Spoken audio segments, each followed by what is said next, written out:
In the vast emptiness of space, the human exploration ship Horizon drifted silently. Captain Park looked out the main window, watching distant stars glimmer. Her team of 12 experienced astronauts had been traveling for months, searching for potential habitable planets in the Andromeda sector. Their mission was simple: find a new home for humanity. Earth had become increasingly difficult to live on, with climate changes and resource shortages making survival challenging. This expedition represented hope for millions waiting back home. The ship's sensors suddenly blinked with an unusual signal. Something was moving in the darkness ahead. Captain Park called her navigation specialist, Kim, to investigate. The object appeared to be a massive alien structure, unlike anything humans had seen before. As they carefully approached, the structure began to pulse with strange blue-green lights. No one spoke. Each crew member understood the potential risks and opportunities of this unexpected encounter. Their training had prepared them for multiple scenarios, but this felt different. Kim's instruments started collecting data rapidly. The structure seemed artificial but organic, with complex geometric patterns that seemed to shift and change. It was alive, or at least appeared to be something between a machine and a living organism. Captain Park made a critical decision. They would send a small drone to scan the structure more closely. The drone moved smoothly, capturing detailed images and transmitting them back to the ship's computer system. What they discovered would change everything humans understood about space, exploration, and potential extraterrestrial life. The drone's sensors revealed something extraordinary. The alien structure contained advanced technology that seemed to blend biological and mechanical elements in ways humans had never imagined. Captain Park watched as Kim's fingers moved quickly across the holographic display, translating the initial data streams. Suddenly, a small metallic probe extended from the drone, touching the structure's surface. Instead of causing damage, the surface responded by changing color and creating intricate patterns that looked like living circuits. The crew watched in silent amazement. "It's responding to our touch," Kim whispered. "The technology seems adaptive, almost intelligent." The ship's computer began analyzing the captured information. Microscopic networks within the structure started to communicate, showing complex communication systems that made human technology look primitive. Each circuit seemed to think, adjust, and reconfigure itself instantly. Park realized they had discovered something beyond ordinary technological innovation. This was a living system that could potentially solve multiple technological challenges humans had struggled with for centuries. Energy production, communication, environmental adaptation, all seemed integrated into this single structure. A small holographic projection emerged from the drone's connection point. It showed intricate diagrams of energy transfer, computational processes, and molecular restructuring. The crew could see how this technology could revolutionize human understanding of engineering, biology, and space exploration. "We're looking at a complete technological ecosystem," Park said, her voice filled with excitement. The structure wasn't just a machine or a building. It was a living, thinking entity that could potentially solve complex problems humans had been unable to resolve. The drone continued its careful exploration, each movement revealing more incredible details. Microscopic components shifted and reorganized, creating new pathways and solutions in real time. It was like watching a living brain constantly rewiring itself to become more efficient. Kim's computer started translating some of the structural patterns. They seemed to contain information, not just data, but complex knowledge systems that could potentially be downloaded and understood by human technology. "This could change everything," Kim said, her hands trembling slightly as she worked. "We're looking at technology that doesn't just solve problems, it anticipates them." The crew understood they were witnessing something that could transform human technological capabilities. This wasn't just an alien structure, it was a glimpse into a level of innovation humans had only dreamed about. As the drone continued its careful exploration, the structure began to pulse with a soft, rhythmic light. It was almost as if it was communicating, sharing its incredible technological secrets with the human explorers. The alien structure suddenly produced a communication signal. Captain Park and her crew watched in complete silence as strange symbols began forming on their main screen. Kim worked quickly to translate the unexpected transmission. "It's trying to communicate," Kim said, her voice calm but excited. The symbols started changing, transforming into basic geometric shapes that seemed to represent complex ideas about cooperation and mutual understanding.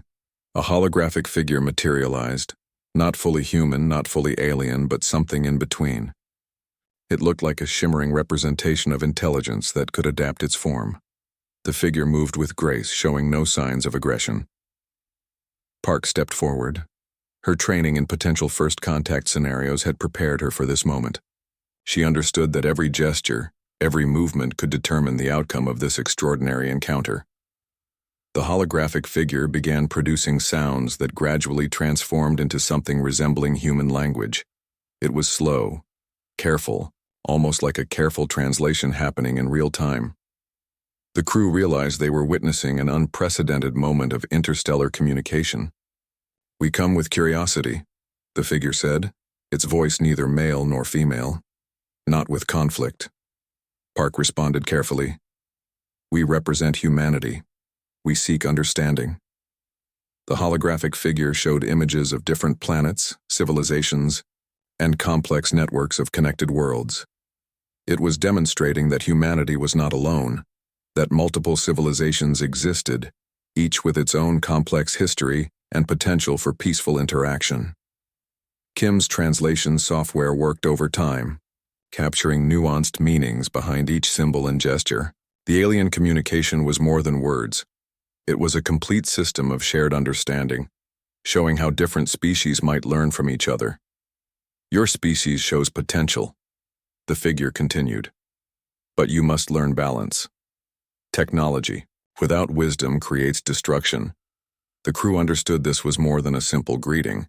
This was a diplomatic lesson, a test of humanity's ability to listen and comprehend beyond their immediate technological achievements. Park noticed how the holographic figure changed colors based on emotional responses. When she showed openness and curiosity, the figure became warmer, more inviting. When any crew member showed tension, the colors would shift to cooler, more distant tones.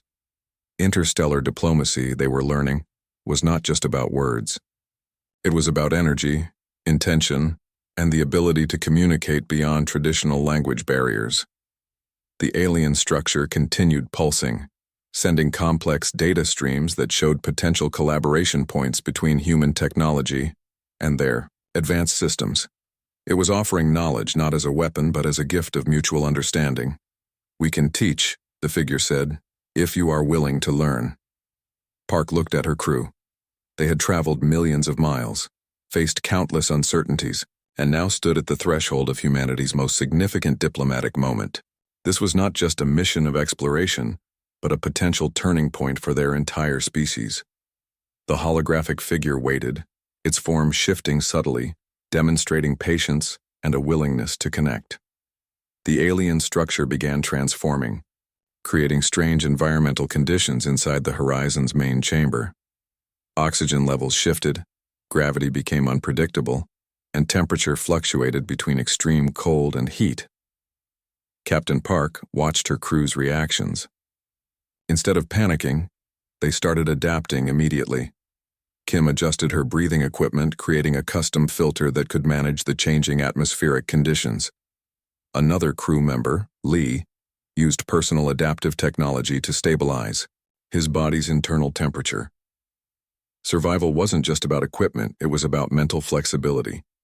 Each crew member began analyzing the environmental changes, understanding them as a potential test of human capability. They weren't victims of the situation.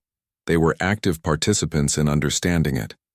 The holographic figure observed their reactions with what seemed like curiosity. It was testing human limits, watching how they would respond to rapid, unexpected changes. Park recognized this as a critical moment of proving human adaptability. Strange energy waves began moving through the ship.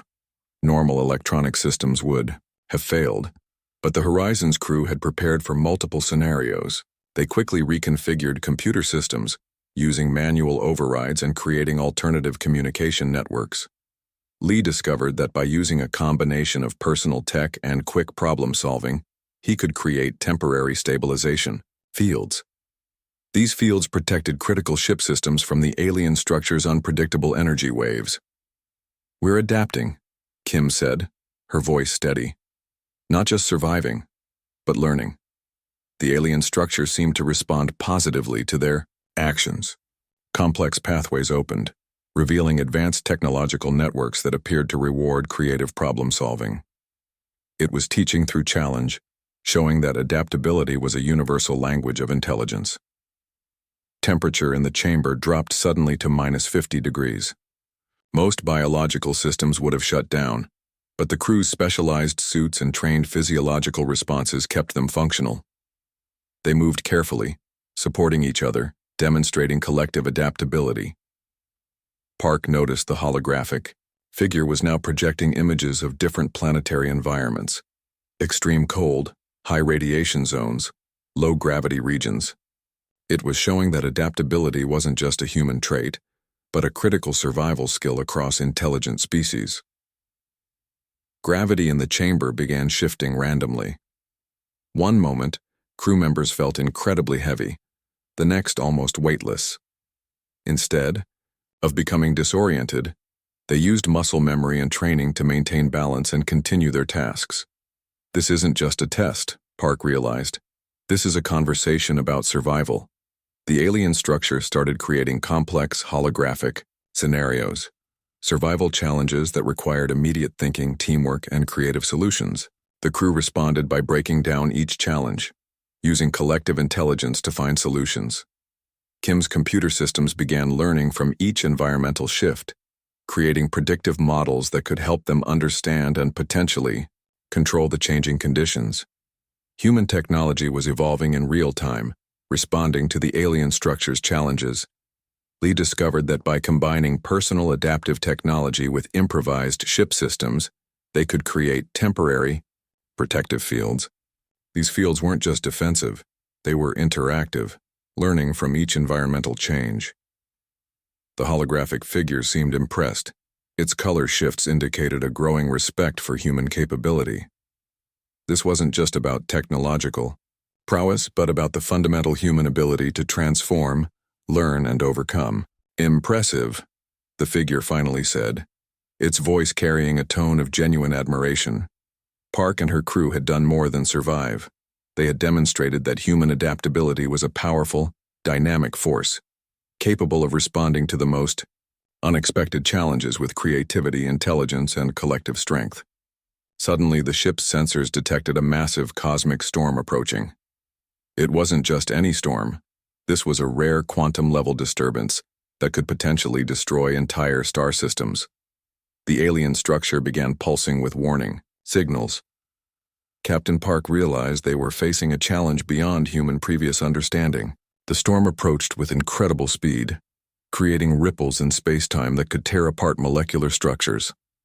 Normal navigation systems would be useless. Kim's computer began calculating potential survival routes, but this was no ordinary navigation problem. The storm created multiple dimensional layers, each with its own set of physical rules. Survival meant understanding and navigating these complex cosmic challenges. "We have approximately 47 minutes, Kim said, her voice steady, "before the storm completely destabilizes our current position." The alien structure began sharing information. Complex holographic displays showed the storm's intricate patterns, not just as a threat, but as a living, dynamic system of cosmic energy. It was teaching them to see the challenge differently. Lee started working on an experimental quantum stabilization field. Traditional human technology would fail, but by combining their previous learnings with the alien structure's knowledge, they might create a solution. Each crew member became a critical part of the survival strategy. The storm grew closer. Its energy began interfering with the ship's systems. Electronics flickered, gravity became unpredictable, and space itself seemed to bend around them. This was a challenge that tested the very limits of human understanding. Park noticed the holographic figure was no longer just observing.